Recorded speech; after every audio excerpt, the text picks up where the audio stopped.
Hello guys, you are welcome to my channel English सिखाने वाला। Guys, आज आपके लिए मैं हिंदी के कुछ सेंटेंसेस लेके आया हूँ, जिसका हम हिंदी से इंग्लिश में कन्वर्ट करेंगे और साथ में हम कुछ इंग्लिश में नया सीखेंगे।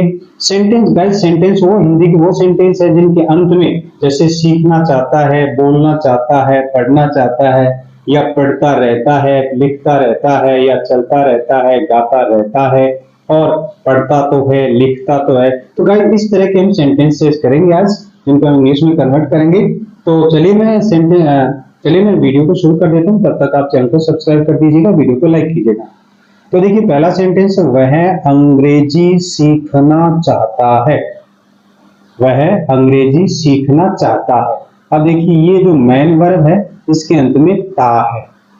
तो आपको पता होगा कि जिस सेंटेंस के अंत में ता है, ती है, ते है या ताहू आते हैं, वो सिंपल प्रेजेंट टेंस होता है।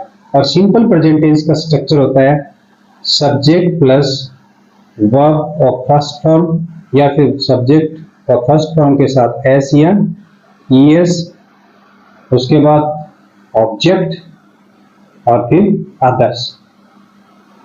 गाइस, आपको पता होगा कि इंग्लिश सेंटेंस में जो वर्ब होती है, उस वर्ब के तुरंत बाद में ऑब्जेक्ट ही आता है। तो चलिए शुरू करते हैं। सब्जेक्ट। अब देखिए, इसमें यह बताया कि वर्ब की फर्स्ट फॉर्म है और यहाँ वर्ब की फर्स्ट फॉर्म के साथ एस या ईएस लगता है। तो ध्यान दीजिए, अगर सब्जेक्ट सिंगुलर होगा तो वर्ब की फर्स्ट फॉर्म के साथ एस या ईएस लगेगा, और अगर सब्जेक्ट प्लूरल होता है तो वर्ब की फर्स्ट फॉर्म लगेगी। तो चलिए देखते हैं, सेंटेंस करते हैं। वह अंग्रेजी सीखना चाहता है। देखिए, चाहता है तो ही, क्योंकि चाहता है पुरुष है तो पुरुष के लिए प्रोनाउन यूज होता है ही। चाहता है, चाहने का होता है वांट। अब देखिए, एस सब्जेक्ट सिंगुलर है तो एस या एस लगेगा, तो एस लगेगा। He wants. सीखना दूसरी वर्ब है तो टू लर्न।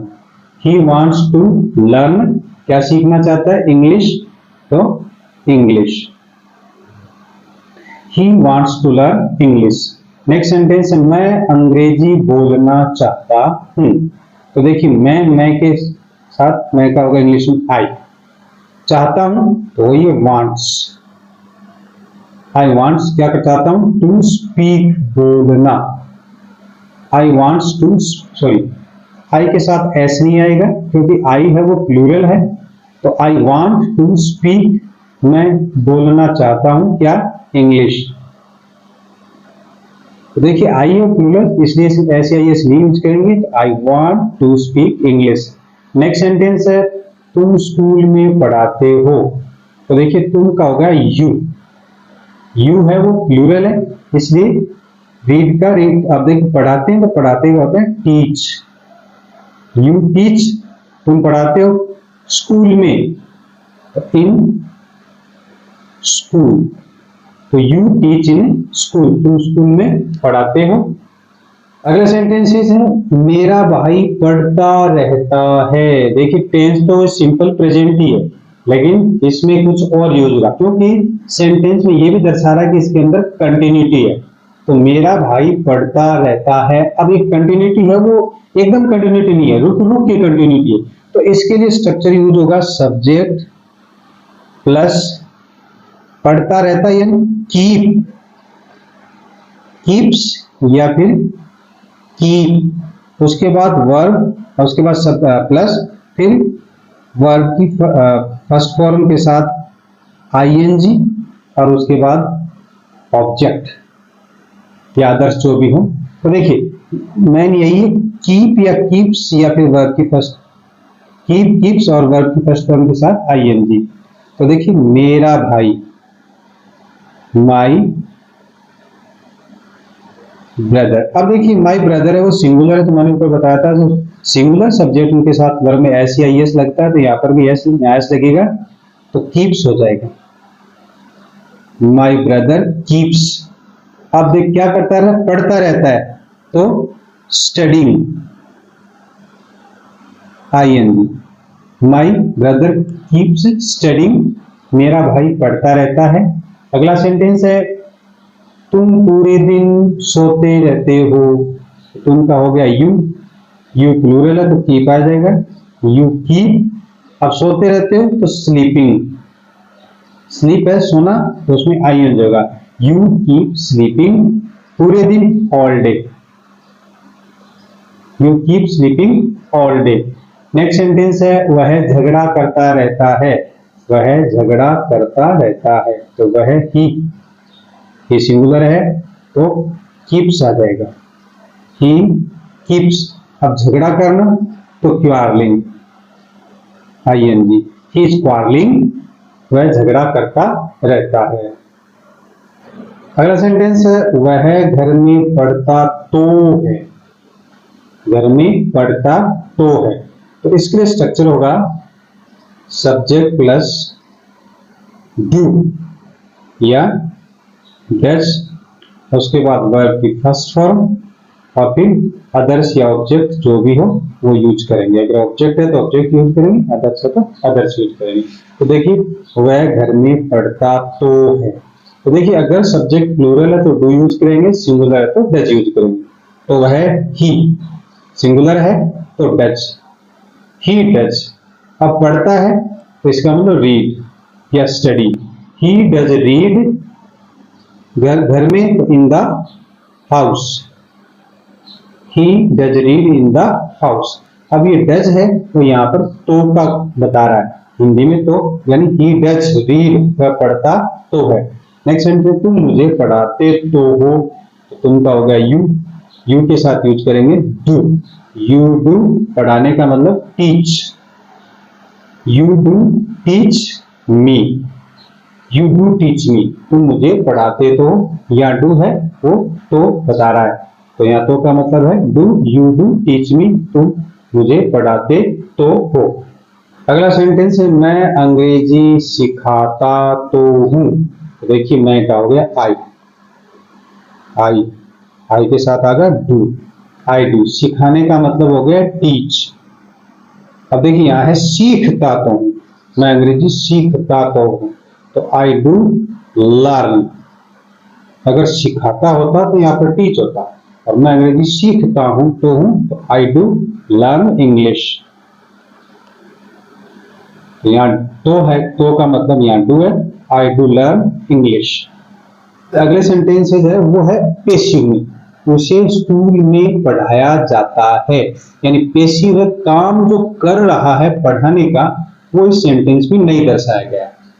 तो इसका मतलब हो गया इसमें ऑब्जेक्ट प्रधान है, यानी जिस पर काम का प्रभाव पड़ रहा है वो प्रधान है यहाँ पर। तो देखिए उसे स्कूल में पढ़ाया जाता है, तो पढ़ाया जाता है, इसका मतलब ये पेसिव है। पेसिव का सिंपल प्रेजेंट है, सिंपल प्रेजेंट में पेसिव का स्ट्रक्चर होता है ऑब्जेक्ट, यानी जो सब्जेक्ट था पहले, उसके बाद इज, एम, आर, फिर वर्ब ऑफ थर्ड फॉर्म, उसके बाद अदर्स,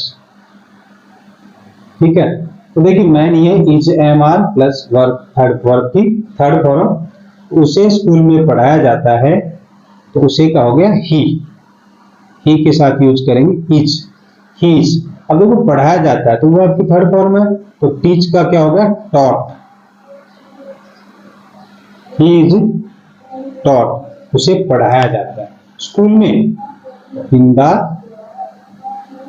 स्कूल, इन नहीं आएगा, इन स्कूल, स्कूल में पढ़ाया जाता है। मुझे कक्षा में सजा दी जाती है, देखो दी जाती है, यानी सजा देने वाला कोई और है, तो इसका हो गया आई एम, अब सजा देना का होगा पनिश्ड, आई एम पनिश्ड, मुझे सजा दी जाती, कहां पर, कक्षा में, in the class, I am punished in the class. अगर ये होता आई पनिश्ड तो मैं सजा देता हूं, और आई एम पनिश्ड तो मैं सजा, तो I am punished in the class, मुझे क्लास में सजा दी जाती है। अगला है टेबल को तोड़ दिया जाता है, यानी टेबल को जो तोड़ने वाला है वो कोई और है, तो the table is broken, the table is broken, table को तोड़ दिया जाता है। नेक्स्ट सेंटेंस है रमा को घर पर एक कहानी कही जाती रहती है। देखो पहले जो सेंटेंस आता है वो कही जाती है। पहले जो सेंटेंस है उसमें कहा, घर में कहानी कही जाती रहती है। अब देखिए यहाँ ये देखो, रमा को घर पर एक कहानी कही जाती रहती है, यानी जो कहने वाला है इस सेंटेंस के अंदर नहीं बताया कि कहानी कौन कह रहा है, तो इसका मतलब ये पेशी हो गया। तो देखो इसका स्ट्रक्चर है कही जाती रहती है। ध्यान दीजिए हिंदी के सेंटेंस के अंत में आता है कही जाती रहती है, तो इसका हो गया ऑब्जेक्ट। अब देखिए ये ऑब्जेक्ट ही है, ठीक है ना, क्योंकि सारा का सारा प्रभाव है उसके ऊपर पड़ रहा है, तो ये ऑब्जेक्ट ही है, ऑब्जेक्ट। उसके बाद इज एम आर, उसके बाद में आप यूज करेंगे केप्ट, कीप की थर्ड फॉर्म में kept. Object is am are kept plus जो वर्ब है फर्स्ट फॉर्म के साथ आईएनजी यूज करेंगे और उसके बाद में अदर्स यूज करेंगे। तो देखिए रमा है यहाँ पर ऑब्जेक्ट है, वैसे इस सेंटेंस का सब्जेक्ट है रमा, लेकिन ये ऑब्जेक्ट का सब्जेक्ट बनाया गया है, तो ये हो गया रमा इज केप्ट। ठीक है, अब क्या कही जाती है, telling. Rama is kept telling क्या, a story. Rama is kept telling a story, कहां पर, घर पर, एट द हाउस। तो Rama is kept telling a story, Rama को एक कहानी कही जाती रहती है at home, at the home या at home, at the home घर पर कहानी कही जाती है। उसे स्कूल में पूरे दिन पढ़ाया जाता रहता है, पढ़ाया जाता रहता है, पढ़ाया जाता रहता है। तो देखिए उसे, अब देखो पढ़ाने वाला इसके अंदर नहीं, कौन पढ़ा रहा है ये नहीं बताया गया, इसमें पढ़ाने का जिस पर प्रभाव पड़ रहा है उसे बताया गया। तो ही इज केप्ट, अब देखो पढ़ाया जाता है तो पढ़ने का टीच होता है, तो यहां पर हो गया teaching. He is kept teaching, कहां पर, स्कूल में, तो इन स्कूल पूरे दिन, ऑल डे। तो ये होगा he is kept teaching in school all day. तुम्हें रोजाना एक सेव खिलाया जाता रहता है, खिलाया जाता रहता है, फिर वो खिलाने वाला कौन है ये नहीं पता, लेकिन तुम्हें खिलाया जाता है। तो देखिए you are kept feeding, feed का मतलब खिलाना, तो फीडिंग हो गया, यू आर केप्ट फीडिंग, तुम्हें खिलाया जाता है, क्या खिलाया जाता है, एन एप्पल, एक सेब रोजाना, daily. You are kept feeding an apple daily. Next sentence है मुझे स्कूल में एक पत्र लिखाया जाता तो है। अब देखिए मुझे स्कूल में एक पत्र लिखाया जाता तो है, ये लिखाने वाला कौन है ये नहीं पता, लेकिन लिखने वाला कौन हूं मैं, तो देखिए पैसिव है, आई एम, ठीक है, I am do return a letter. ध्यान दीजिए I am do return a letter. अब देखो यहाँ पर ये नहीं कि आप डिड या डन करेंगे, आई एम डन रिटर्न, नहीं, आई एम डू, डू का मतलब तो, ठीक है ना, I am do return a letter in school. I am do return यानी मुझे लिखाया जाता है, आई एम डू रिटर्न मुझे तो लिखाया जाता है, a letter in the school, school के अंदर एक पत्र। तो गाइस इस तरह से आपने ये जो नए सेंटेंस पढ़े होंगे और आपको ये सेंटेंस अच्छे लगे होंगे, आपने इससे कुछ नया सीखा होगा। तो गाइस आज इतना ही, मिलते हैं नेक्स्ट वीडियो में एक नए सेंटेंस के साथ। तब तक के लिए जय हिंद जय भारत।